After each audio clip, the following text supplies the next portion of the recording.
Umabot ang malakas na ulan. Ako'y nag-iisa rito sa bahay na puno ng mga gamit. Samantalang ang aking kapatid na lalaki na mayabang at ang mga kaibigan niya ay binahaw. Nang sumapit ang ikalimang araw ng malakas na ulan, lubos nang nagkagulo ang mga tao sa subdivision. Dahil sa matagal ng paghihintay ng mga relief goods, nakita ko ang ilan na gumagamit ng mga inflatable mattress bilang bolsa para maghanap ng pagkain. Wala ni isa sa kanila ang nakabalik, at umabot na ang baha hanggang ikalimang palapag. Nawala na talaga ng awa ang mga nasa ibabang palapag. Hindi na nila pinapansin kung pumapayag man ang mga nasa itaas. Marahas na nilang kinukuha ang pagkain noong ikapitong araw na. Sabay-sabay na nawala ng tubig, kuryente, at internet.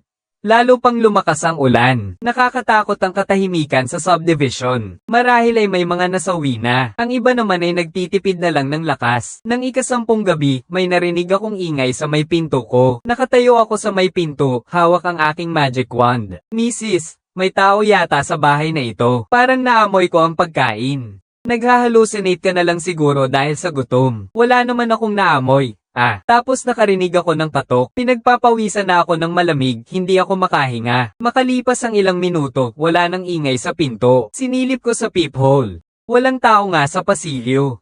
Ganun lang. Kinabahan akong natulog buong gabi para maiwasan pang mangyari ulit yon. Kaya kinaumagahan, dahan-dahan kong binuksan ang pinto. Hawak ko ang wand at kadena at nagtungo sa pintuan ng hagdanan. Hawak ko ang aking palad, nakikita ko ang isang engkanto. Pagkatapos ng brownout, tiyak na hindi gagana ng maayos ang elevator. Kaya't kung iilok ko lang ang pinto ng hagdanan ay hindi na dapat. Ako ay pansamantalang ligtas na. Nang may lock ko na ang pinto, biglang bumukas ang pinto sa kabila. Isang lalaking maitim ang mukha at mapula ang labi ang nakatingin sa akin. May nakatira nga pala talaga rito. Mukhang marami kang pagkain.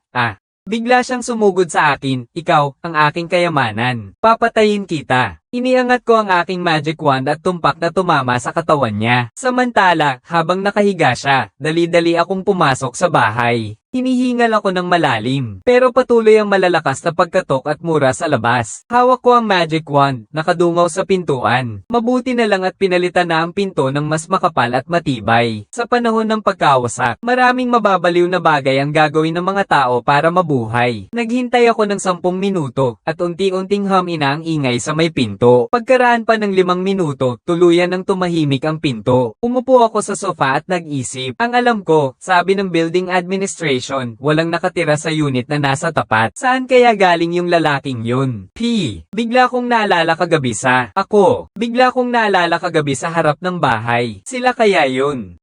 Pero bakit isa lang ang dumating kanina? At saka ang labi ng lalaking iyon ay mapula ng hindi karaniwan. Kaya naman ng kanyang asawa. Nang maisip ko yon, nakaramdam ako ng matinding takot. Ang buong araw ay walang ingay na nagmumula sa kabila. Pero wala rin akong magawa kundi ang hindi makakain. Dahil sa nangyari kahapon, hindi ako mapakali. Kailangan kong maghanap ng paraan para maayos ang problema sa kabila. Kung hindi, lagi akong nakakaramdam ng takot na parang binabantayan ng mga lobo. Naghintay ako hanggang 3:00 ng madaling araw. May hawak akong magic wand at nagpunta ako sa tapat ng pinto. Sa pamamagitan ng mahina na liwanag ng emergency light sa pasilyo, nakita ko na ang kandado ng pinto sa kabila ay tuluyan ng nawasak. Mas lalo akong nakatiyak na tama ang hinala ko. Pumasok ako sa loob ng bahay. Isang masamang amoy ang sumalubong sa akin. Gamit ang kaunting liwanag na nanggagaling sa labas, nakita ko ang lalaki sa bintana ng sala. Nakahiga siya ng walang kibo sa lupa. Dahan-dahan akong lumapit sa kanya.